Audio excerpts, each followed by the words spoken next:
With Microsoft and Xbox announcing their plans to acquire Activision and Blizzard, there's a lot of talk going on. But I think one of the most interesting things that I'd like to talk about right now is what this could possibly mean for the future of Call of Duty. So let's get right into the video.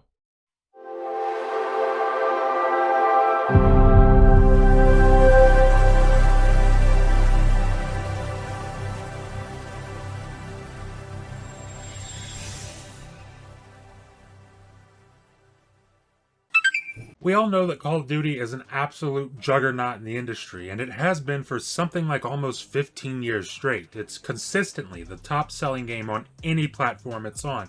And for a lot of people, it's the sole reason they even buy a console or PC to begin with. And for a lot of those people, COD is the only game they'll purchase in an entire year. So it's important to remember that while there is a very hardcore COD community, the thing that makes COD such a juggernaut is that it's something that the casual audience will invest in year after year, typically without question. So obviously, it'd be easy for Microsoft to acquire these guys and tell them to continue with the status quo and have all these studios assisting with yearly COD releases. But honestly, there's a lot of talent at these studios. Too much talent to just be working on COD. And I touched on it a little bit in the video I did with my buddy Ham Solo over on his channel, They Said We Said Gaming. I'll leave a link for that channel in the description. You can check that out. They're a really awesome channel. I said, if I'm Phil Spencer, once this deal goes through, I give Sledgehammer Games a call and I ask them, is there anything you want to make that isn't Call of Duty? I mean, hell, maybe they don't even want to do an FPS game, but I'm sure that that studio could use a break from constantly grinding on Call of Duty development and just be able to create something in a completely different world separate from COD.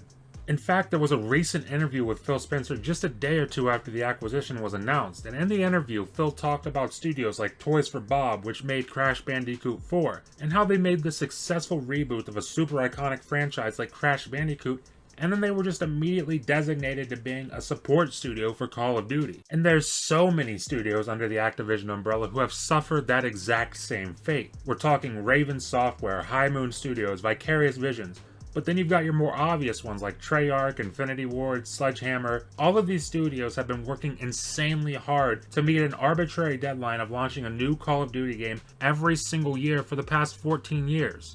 And the thing that I've seen plenty of people saying that I really agree with is that we don't need a COD every year. I mean, hell, for me personally, I don't even need it every other year. I think it'd be great if it was once every 3 years. We got a top-tier COD experience from a studio like Infinity Ward or Treyarch, and just have those two interchange and allow some time for other new projects for these other studios. I mean, speaking of Infinity Ward, I saw Uber Nick post on Twitter that it'd be awesome to get a new take on Halo ODST from Infinity Ward, and that would be fucking badass. But that's neither here nor there. The real point of this video is that I'm hoping that with this acquisition that Call of Duty does space itself out some more, so it's not just a constant sensory overload of Call of Duty. And I also hope that studios that are under Activision can start working on the things they want to work on. I mean, I thought it was hilarious that one of the first tweets I saw the day that this acquisition was announced was a dev at Sledgehammer Games just tweeting out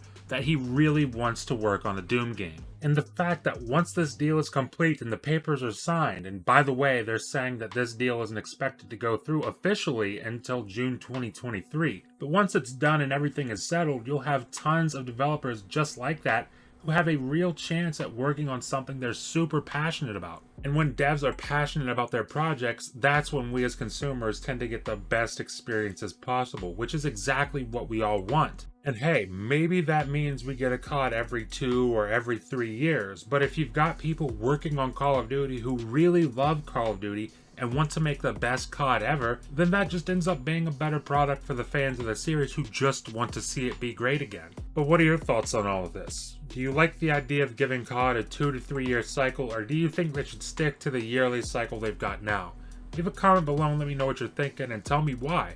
Leave a like if you liked the video, and please remember to hit that subscribe button and ring the bell if you're enjoying the content and want to stay up to date on all my latest videos. Thank you for watching, and I'll see you in the next video.